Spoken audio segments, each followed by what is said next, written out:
This is a 24-ounce, dry-aged porterhouse steak, a masterpiece. The sum of every delectable detail, carefully considered. This is also a metaphor for your car. So when you don't put Toyo tires on your car, you're basically doing this. Your car deserves better. Count on the best. Choose Lakes Alignment, located just off Central Drive at East Dublin. Call 272-4230.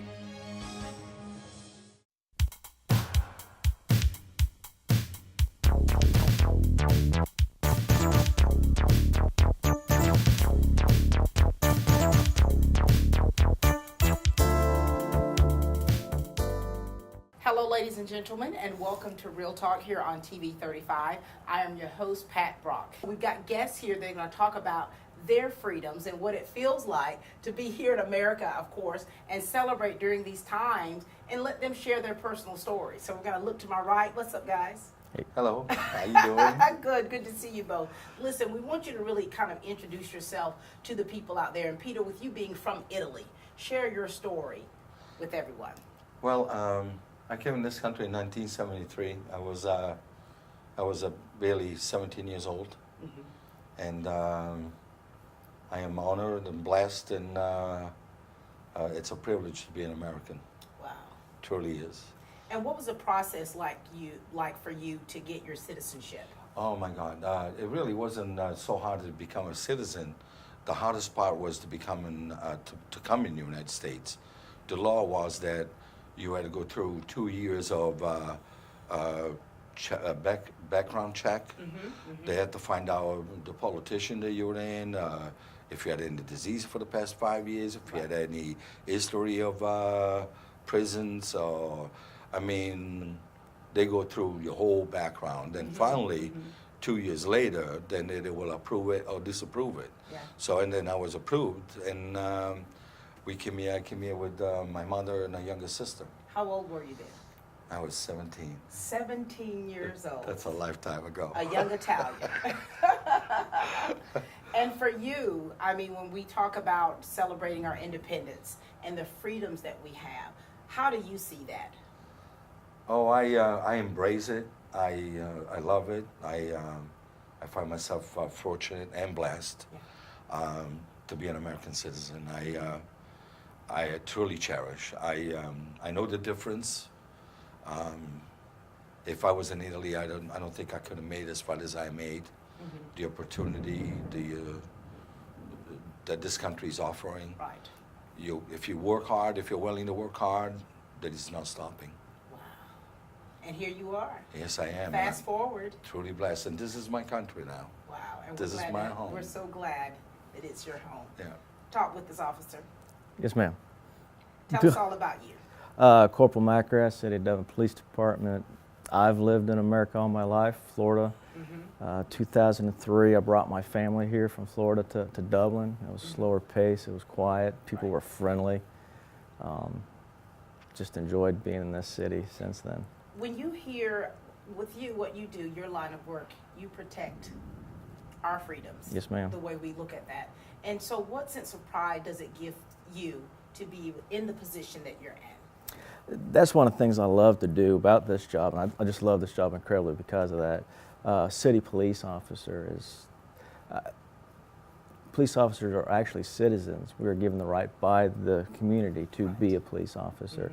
And it gives me a lot of pride each night to go home and tell my family about all the neat ways I was able to protect citizens and their rights. And you do it so well. You do it so well. And you know, there's a lot in the news where you hear about who's a patriot, who's not a patriot, and what constitutes you, you know, being an American and being proud of who you are and your heritage. What are your thoughts on that, Peter, when you have a sense of pride about something? Oh, I have a lot of pride of being an American citizen. Yeah. I've argued with, most of my life I worked in textile. So what I had to do is travel, and I traveled through Belgium, Italy, Switzerland, and I was called a capitalist. Capitalist? A capitalist? And even though I was born in Italy, I truly felt I was more American than Italian. So I stood up, proud to be an American, and actually I helped others that were with me from this country into Italy to stand up for America. They said, wow, if he can do it, then we should do it. Wow. That's right. But there's no expression, no words to express how proud I am to be an American. Officer. You know, my family comes back. I have a father who's a Scottish immigrant, grandmother who's Irish, a grandmother who's a Polish immigrant, and then a grandfather who's a Native American. Wow. And so I just got a little bit across the board, and that just amazing to know that this country, through the right methods, accepts everybody, and you have opportunity. I've just seen many people in my life. I had a business for years in Florida, and you could start with nothing, and the opportunity's there, the education's there. There's just everybody, if you just work hard. That's right. It's right there. And you know, I come from a perspective of, I know the color of my skin. I know the history of my people. I understand that. I study that.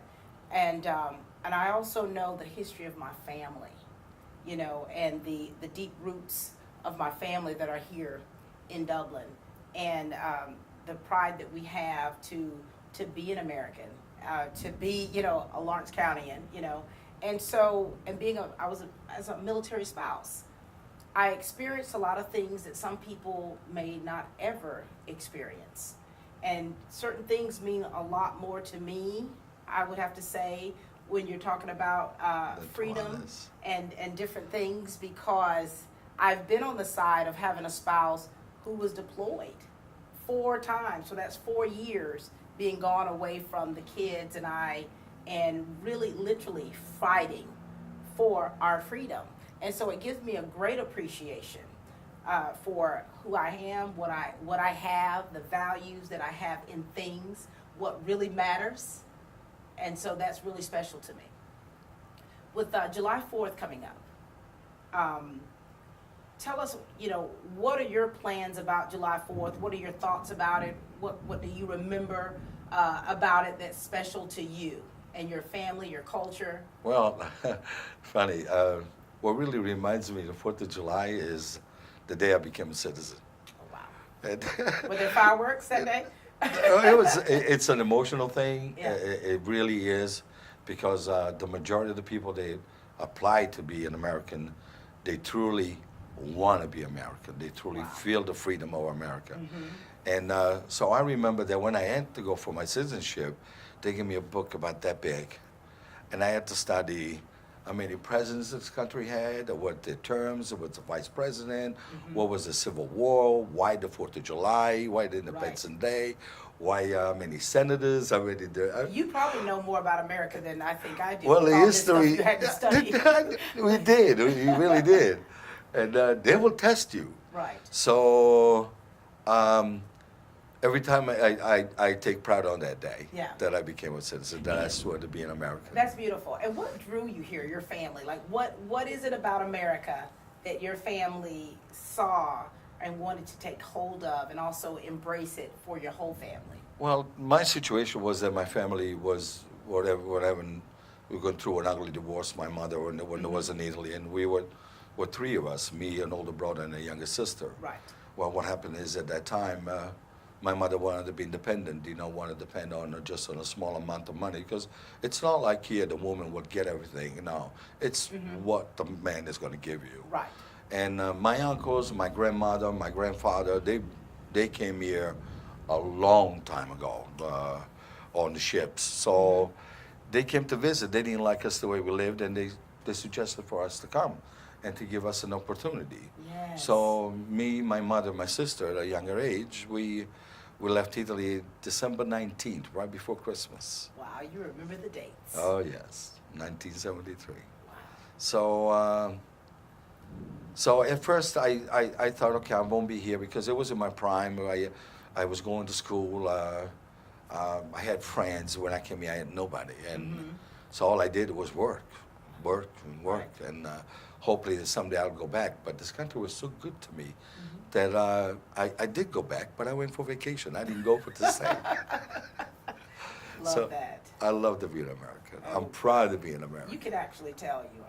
Well, you see, the opportunity this country offers, when we say freedom, it's true freedom. In Italy, whoever owns a store, they have to pay protection, like the old-fashioned, like if you ever seen The Godfather, they have to pay protection for the stores. Right. It still goes on. Oh, wow. They still have a small mafia. You still have to, it's who you pay, who do you know in order to go forward. Right. Over here, I mean, I'm an 8th grade graduate, and I own a business. I always make good money. I was manager of a textile. My country would have never offered me that. My country, my native country. But my country was who made Peter today. It what made my future, my family, my kids. You work hard in this country, there's no excuses not to make it. That's nice. Very good. Thank you. Officer? I have to follow up that. That's Yeah, you incredible. do, My you goodness. do. You know, I've been here all my life, so unless you actually study history, we actually take it for granted what we got. Right. You know, all the states we have, you don't have to have a permit or a passport to cross the borders. You just drive across this country. So with this 4th of July coming up and the fireworks, I mean, growing up in America with fireworks, I mean, we're always excited about it. But we know why we have it, you know, the independence there.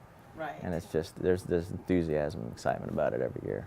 You know, growing up, you know, the 13th to 14 kids, we always did something very special on the 4th. We'd always pile up, get the camper ready, and we'd kind of go to have a picnic at the park in Mcilrath, and that's what I remember as a child every year, because we didn't get to take the big elaborate vacations that some families do. But to me, that was just so special. I didn't quite understand, you know, what the sense of the meaning of the holiday or anything was, but I knew that it was a time when my family was together. And that's the great part, really. Yeah, it's nice. And it's been a pleasure talking to you two. Peter, thank you for sharing with us about my your pleasure. story of, you know, where you came from, Yeah. why you came from where you came, and what makes you who you are today. And Cody, thank you so much. Thank you for you truly do protect, you do serve the people here, and we thank you for all that you do to help us feel that freedom to be able to walk down the streets every day and feel safe and know that you're there. Yes, ma'am. You're welcome. Yeah, thank you. You're welcome, Very sir. good. All right. And thank you. Thank you so much. We're going to take a commercial break, ladies and gentlemen, and we'll be back with a soldier. Portions of this program are brought to you by Bailey's Custom Flooring. Treat your home or business to a makeover today with Bailey Custom Flooring, a proven contractor of commercial and residential coverings. Bailey Custom Flooring, locally owned and operated by Bill Bailey, offering floor covering sales and installation. For more information, call 290-6084. Let's talk about some of the things that you and I brought today. Yes, ma'am. You know, because I think that they have some special meaning. And share with us about this amazing quilt that your mother made with her own hands, and how significant that is to see these names. Talk to us. Well, the names are everyone that I deployed with in 2004. And those that weren't able to sign, we wrote in ourselves. So, and those were my brothers and sisters in arms. Those were my commanding officers. Those were my first sergeants, my captains. Those were the ones that were under me, that stood beside me. We were a huge family, no matter, and it was, even if we didn't always like each other, we had each other's backs. That's no matter right. what. They It was got your like, 6, baby. of course. It's like, oh, I don't really like you all the time, but you know what? Yeah. If something was to happen, you can guarantee I will be there. Right. You can guarantee it. That's beautiful. And those And stars, those 3 stars. The 3 stars represented my husband, myself, and my eldest brother, who retired from the Marine Corps the same time that I came home from Iraq. Oh, my Lord. So it was, unfortunately, when we came back, my mom was at the retirements, so she wasn't able to see us, but we did end up seeing each other again. And then there's the patch that's in the center of it, and it's well worn because that was the patch that was on my shoulder during the deployment in 2004. That's beautiful. So, Just the memory behind that, and as we look at it, it makes the hair stand up on your arms, and you're like, these are people that have fought with her, that have been by her side, and now to see it manifest the way that it has been, it's beautiful. Yeah. So thank you for that. You're very welcome. You know, when I think about my my military career, it started coming straight out of college, you know. And I've got various paintings. This particular one here is a beautiful female artist. When our soldiers first deployed, and it was probably 30 days where we heard nothing. That was during the convoy. That was the initial attack on Iraq, and we as family members did not know anything. And it was so difficult to be able to still navigate through life, and you heard nothing. Oh yeah. And so this particular painting, it's a woman with a teardrop, and she's holding the flag. And that was me, like that kind of embodied who I was, as far as my my love and respect for the country and what my spouse was doing, but at the same time, it was very painful. We always say the soldiers have the hard part, but honestly, it's the ones that we leave behind that have the hardest part, because they have to pick up the pieces. The moms have to be the dads.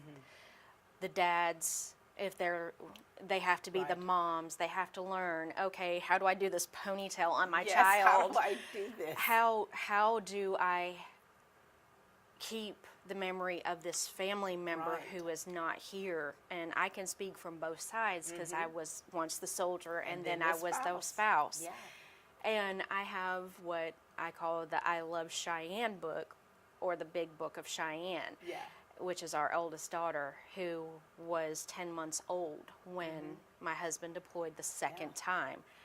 She was 2 years old when he came back. Yeah, that's crazy. So a lot of people wouldn't even know what that's like. yes, it's, and my heart broke for him because he had to watch her grow up through home videos and pictures, and he missed the first steps, the first words, and knowing that he was heartbroken when I was taking these pictures, even though he loved to see his little girl growing up, knowing that He missed that. he missed everything. Yeah. And, you know, but thank God for those pictures and those videos, Oh, right? yeah. I mean, we made all those videos and putting all the little dates so that he remember. This next painting is by the warrior artist, Michael A. Muniz. He was a soldier. He's a soldier who deployed with the unit, and he was an artist. And so he actually drew what was happening in Iraq. And so he drew live, like, pictures and action pictures of what was actually happening.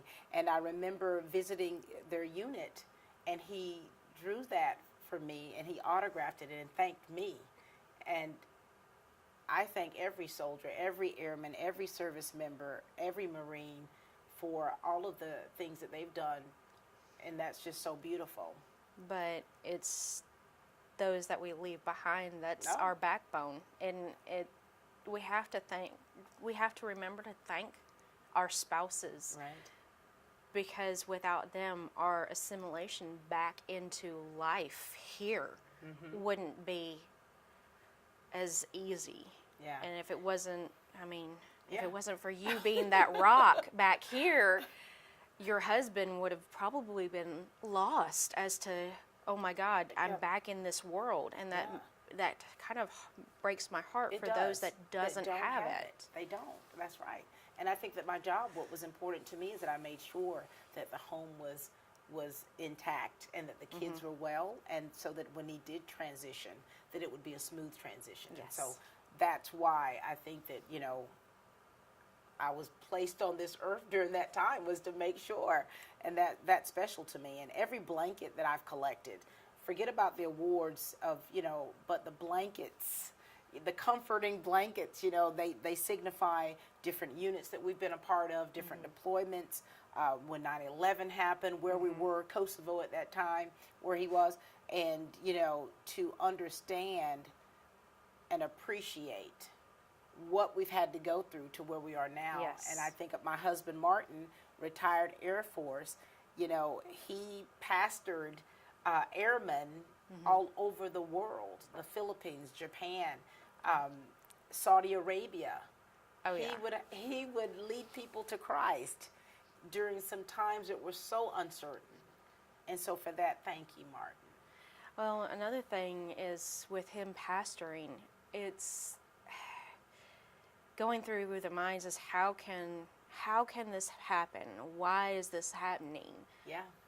And that him pastoring and bringing that light, so to speak, because I mean there were so many times when you could see such ugliness. Oh, yeah.